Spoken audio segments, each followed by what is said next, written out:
नमस्कार दोस्तों, मैं नवीन यादव स्वागत करता हूं डॉक्टर अमित आईएएस एकेडमी के यूट्यूब चैनल पर। मित्रगणों, आज हम भारत और जापान के अभीषण क्षेत्रीय शक्ति संतुलन पर चर्चा करेंगे। भारत जापान के साथ अपने संबंधों को मजबूत बनाने के लिए क्या क्या उपाय अपना सकता है, उन सभी की कहानी को हम जानेंगे। चर्चा में क्यों है से लेकर हम उस चीज के निवारण तक तथा इसके क्या क्या पहलू हैं, उन सभी पर वार्ता करेंगे। उससे पहले मैं एक छोटी सी इंफॉर्मेशन आपको दे देता हूं। डॉक्टर अमित आईएएस एकेडमी के द्वारा 7 सितंबर 2025 को एक स्कॉलरशिप टेस्ट ऑर्गेनाइज करवाया जा रहा है ओनली फॉर गर्ल्स के लिए। जितनी भी लड़कियां इसमें पार्टिसिपेट करना चाहती हैं वो पार्टिसिपेट कर सकती हैं। जो सिविल सर्विस की तैयारी करना चाहती हैं और अपना योगदान देना चाहती हैं वो इस टेस्ट में भाग ले सकती हैं। इस टेस्ट में भाग लेने के लिए आपको एक छोटा सा रजिस्ट्रेशन करना होगा doctor Amit IAS academy app पे जाके। यदि ऐप आपने डाउनलोड नहीं की है तो डाउनलोड करके उस पर रजिस्ट्रेशन कीजिए और फिर 7 तारीख को इस टेस्ट में उपस्थित होइए। इसमें 1/3 नेगेटिव मार्किंग होगी। 1 से 30 रैंक वाली लड़कियों को निःशुल्क शिक्षा दी जाएगी और 31 से 50 रैंक वाली लड़कियों को 50% की स्कॉलरशिप प्रोवाइड करवाई जाएगी। ऑनलाइन और ऑफलाइन दोनों ही मोड में टेस्ट अवेलेबल रहेगा। आप दोनों ही मोड में टेस्ट दे सकती हो। और आप लोगों को एक और बात बता देता हूं, ऑफलाइन और ऑनलाइन दोनों ही मोड में आपको पढ़ाया भी जाएगा। आप सोचते हो, चाहते हो कि हम ऑनलाइन पढ़ें तो आपको ऑनलाइन शिक्षा भी दी जाएगी। यदि आप चाहते हो कि हम ऑफलाइन पढ़ें तो यहाँ आकर के, यहाँ रह करके भी आप पढ़ाई कर सकते हो, क्योंकि हमारे पास हॉस्टल फैसिलिटी भी अवेलेबल है। अब हम बात करते हैं भारत और जापान के संबंधों के बारे में, किस प्रकार से हम मजबूत बनाएंगे अपने और जापान के संबंध। आइए तो प्रधानमंत्री जी मुलाकात करते हैं और जापान पहुंच करके कुछ चीजों पर चर्चा करते हैं। हाल ही में भारतीय प्रधानमंत्री की जापान यात्रा के दौरान आयोजित 15वें वार्षिक शिखर सम्मेलन ने यह दर्शाया है कि वैश्विक भू राजनीतिक अस्थिरता के बीच भारत जापान रणनीतिक साझेदारी और गहरी हो सकती है। इस दौरान दोनों देशों ने दर्जन भर से अधिक समझौते किए, जिनका नेक्स्ट जेन अगली पीढ़ी पर केंद्रित दृष्टिकोण था। इसमें भारत में 68 अरब डॉलर के जापानी निवेश का लक्ष्य, अर्धचालक सेमीकंडक्टर, हरित प्रौद्योगिकी और आर्थिक सुरक्षा में सहयोग शामिल है। भारत जापान संबंध महाशक्तियों के बीच प्रतिस्पर्धा से प्रभावित अस्थिर क्षेत्रीय व्यवस्था में एक संतुलनकारी शक्ति के रूप में कार्य कर रहा है। महाशक्तियों का नाम आपने सुना होगा, रूस, फ्रांस, जर्मनी, ब्रिटेन जैसे देश। उनके बीच में ये एक संतुलनकारी शक्तियों के रूप में भारत काम करता है और भारत एक महत्वपूर्ण देश भी इन शक्तियों के लिए। अब देख सकते हो, जापान हमारा पूर्वी राष्ट्र है जो हमारे पूर्व में स्थित है और भारत से कुछ ही दूरी पर स्थित है। हम यहाँ अपने संबंधों को मजबूत बनाना चाहते हैं। जापान टेक्नोलॉजी के मामले में बहुत ही प्रखर है और हम उस चीज का लाभ भी उठाना चाहते हैं। भारत और जापान के बीच सहयोग के प्रमुख क्षेत्र कौन से हैं? सामरिक और रक्षा सहयोग। भारत और जापान ने क्षेत्रीय अस्थिरता, विशेष रूप से चीन की हठधर्मिता और अमेरिका नीतियों में अनिश्चितता के बीच संतुलित करने के लिए अपनी सामरिक साझेदारी को उन्नत किया है। नियमित क्षेत्र या सैन्य अभ्यास, खुफिया जानकारी और संस्थागत संवाद गहन रक्षा अभिसरण को दर्शाते हैं। भारत और जापान के बीच अगस्त वर्ष 2025 में सुरक्षा सहयोग का संयुक्त घोषणा पर हस्ताक्षर हुआ। यह सुरक्षा सहयोग के लिए एक व्यापक कार्य ढांचा प्रदान करता है, जिसे मालाबार धर्म गार्जियन और JIMEX जैसे द्विपक्षीय एवं बहुपक्षीय अभ्यासों में वृद्धि शामिल है। इस समझौते में रक्षा उपकरणों के सह विकास की भी संभावनाएं हैं, जिसमें unicorn unified complex radio antenna नौसैनिक मस्तूल जापान और भारत के बीच सह विकास का एक उल्लेखनीय उदाहरण है। आर्थिक साझेदारी और निवेश। भारत और जापान अगली पीढ़ियों के निवेश और लघु एवं मध्यम उद्यम SME सहयोग के माध्यम से आर्थिक एकीकरण को गहन कर रहे हैं। बुनियादी अवसंरचना और संपर्क। बुनियादी अवसंरचनाओं का विकास लंबे समय से सहयोग का एक प्रमुख क्षेत्र रहा है, जहां जापान और भारत की प्रमुख परियोजनाओं को महत्वपूर्ण वित्तीय तकनीकी सहायता प्रदान करता है। यह सहयोग भारत की आर्थिक क्षमता और क्षेत्रीय संपर्क को बढ़ाने के लिए महत्वपूर्ण है। इसका एक प्रमुख उदाहरण Mumbai Ahmedabad high speed rail परियोजना है, जिसमें जापान की शिंकानसेन तकनीक का उपयोग किया गया है।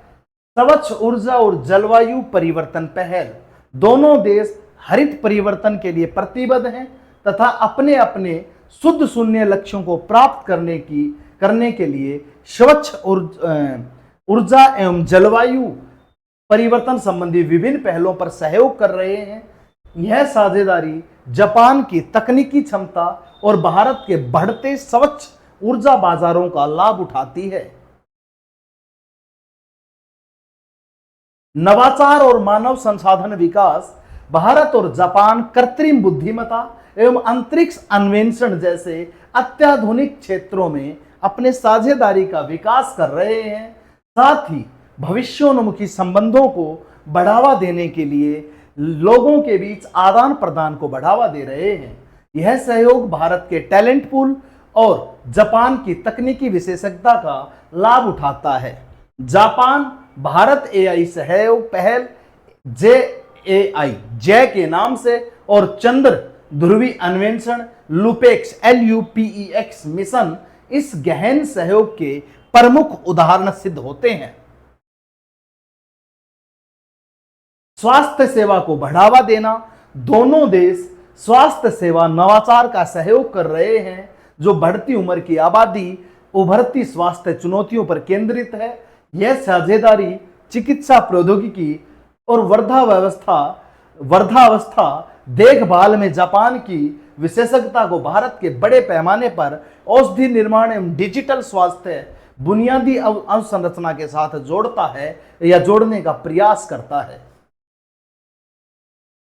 सांस्कृतिक और सभ्यतागत संबंध, भारत जापान संबंधों को उनकी साझा बौद्ध विरासत से मजबूती मिलती है, जो गहरे सभ्यतागत बंधन का निर्माण करती है। दोनों ही देशों की बौद्ध विरासत दोनों को जोड़ने का काम करती है। सांस्कृतिक कूटनीति दोनों देशों के बीच सद्भावना और विश्वास को मजबूत करती है। इसका एक प्रतीक उदाहरण 2025 में भारतीय प्रधानमंत्री को भेंट की गई दारुमा गुड़िया, जो सांस्कृतिक निरंतरता एवं समुत्थानात्मक शक्ति का प्रयोग है, जो उनके जुड़े रहने का, उनके संस्कृति को साझा करने का एक प्रतीक है, जो दारुमा गुड़िया प्रधानमंत्री को भेंट की गई थी। भारत और जापान के बीच असहमति के प्रमुख क्षेत्र कौन से हैं? सहमति के क्षेत्र बनते हैं तो असहमति के भी क्षेत्र बनते हैं, क्योंकि हर सिक्के के दो पहलू होते हैं। एक पहलू सही तो दूसरा पहलू गलत भी साबित होता है। तो पहले सहमति के क्षेत्र हमने देखे हैं, अब असहमति के क्षेत्र भी देख लेते हैं। निरंतर व्यापार असंतुलन, व्यापक आर्थिक भागीदारी समझौते CEPA के बावजूद भारत और जापान के बीच व्यापार की मात्रा अपेक्षाकृत स्थिर बनी रहती है या बनी हुई है। जापान के पक्ष में एक महत्वपूर्ण एवं बढ़ता हुआ असंतुलन, यह असहमति का एक स्रोत है, क्योंकि भारत अपने निर्यात बाजार का विस्तार करना चाहता है, लेकिन ये एक जो स्थिरता बनी हुई है, यही कारण है कि हम असहमति को दर्शा रहे हैं। हम व्यापार को बढ़ाना चाहते हैं, बेचने के व्यापार को, निर्यात के बाजार को। वित्त वर्ष 2024 में भारत का जापान को निर्यात 17.69 बिलियन अमेरिकी डॉलर था, जबकि भारत का जापान को निर्यात 5.15 बिलियन डॉलर था, अमेरिकी डॉलर था, जो एक बहुत बड़े व्यापार असंतुलन को दर्शा सकता है। देख सकते हो पूरे 12 बिलियन अमेरिकी डॉलर का डिफरेंस हमें दिखाई दे रहा है। रुकी हुई बुनियादी अवसंरचना परियोजनाएं और रक्षा खरीद, द्विपक्षीय सहयोग की प्रतीक प्रमुख Mumbai Ahmedabad high speed rail MAHSR परियोजना को लंबे समय से विलंब और लागत में वृद्धि का सामना करना पड़ रहा है, जिसे भारत में बड़े पैमाने पर जटिल परियोजनाओं के क्रियान्वयन की कठिनाई उजागर होती है।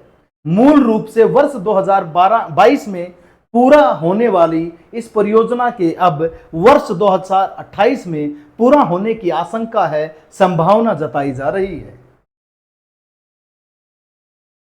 भिन्न रणनीतिक दर्शन, हालांकि दोनों देशों के बीच चीन के बारे में समान चिंताएं रखते हैं, लेकिन उनके मूलभूत रणनीतिक दृष्टिकोण भिन्न हैं, जिससे एक सूक्ष्म अंतर्निहित सहमति उत्पन्न होती है। जापान अमेरिका का एक औपचारिक सहयोगी है, जबकि भारत रणनीतिक स्वायत्तता की नीति का पालन करता है।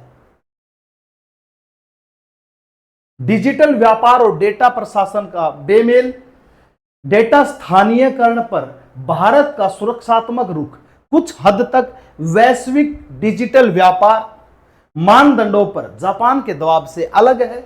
उदाहरण के लिए वर्ष 2019 के G20 ओसाका शिखर सम्मेलन में भारत ने जापान की ओसाका ट्रैक पहल से बाहर निकलने का विकल्प चुना, जो data free flow with trust, विश्वास के साथ डेटा मुक्त प्रवाह का आह्वान करता है, जो डेटा गवर्नेंस पर तीव्र नियामक विचलन का संकेत देता है। जापान के साथ अपने संबंधों को मजबूत करने के लिए भारत क्या अपना सकता है, कौन से उपायों को यूज में ला सकता है? संतुलित विकास के लिए व्यापार ढांचे का पुनर्निर्धारण, भारत को लक्षित मार्केट एक्सेस प्रोटोकॉल के साथ विशेष रूप से कृषि, दवा और वस्त्र निर्यात के लिए CEPA 2.0 पर वार्ता करनी चाहिए। भारत को मूल्य संवर्धन क्षेत्रों में जापानी निवेश का भी लाभ उठाना चाहिए, जो भारतीय निर्यात को जापानी आपूर्ति श्रृंखलाओं में एकीकृत करते हैं। व्यापार संवर्धन परिषदों को प्रसंस्कृत खाद्य, आयुर्वेद और नवीकरणीय तकनीक जैसे विशिष्ट क्षेत्रों पर ध्यान केंद्रित करना चाहिए। समुद्री और हिंद प्रशांत महासागर सहयोग को मजबूत करना, भारत को जापान के साथ नौसैनिक अंतर संचालन को अभ्यासों से आगे बढ़ाकर समन्वित गश्त, HADR मिशन और समुद्री क्षेत्र जागरूकता तक विस्तारित करना चाहिए। निगरानी में जापान की तकनीकी दक्षता और भारत के रणनीतिक भूगोल का लाभ उठाकर एक मजबूत हिंद प्रशांत महासागर सुरक्षा ढांचा बनाया जा सकता है। ऐसा सहयोग एशियान देशों को आश्वस्त करेगा और विवादित जल क्षेत्रों में चीनी आक्रामकता को संतुलित करेगा। डिजिटल और फिनटेक एकीकरण को गहरा करना, भारत को जापान में अपने UPI मॉडल और डिजिटल सार्वजनिक बुनियादी अवसंरचना को अपनाने में तीव्रता लानी चाहिए। साथ ही अगली पीढ़ी के फिनटेक प्लेटफॉर्म का संयुक्त रूप से विकास करना चाहिए। साइबर क्राइम और हार्डवेयर में जापान की सटीकता के साथ भारत के डिजिटल पैमाने को जोड़कर दोनों देश डिजिटल गवर्नेंस में वैश्विक मानकों का नेतृत्व कर सकते हैं। रक्षा औद्योगिकी सह उत्पादन का विस्तार, भारत को जापान के साथ रक्षा प्लेटफॉर्म की खरीद से हटकर सह डिजाइन और सह निर्माण की ओर रुख करना चाहिए।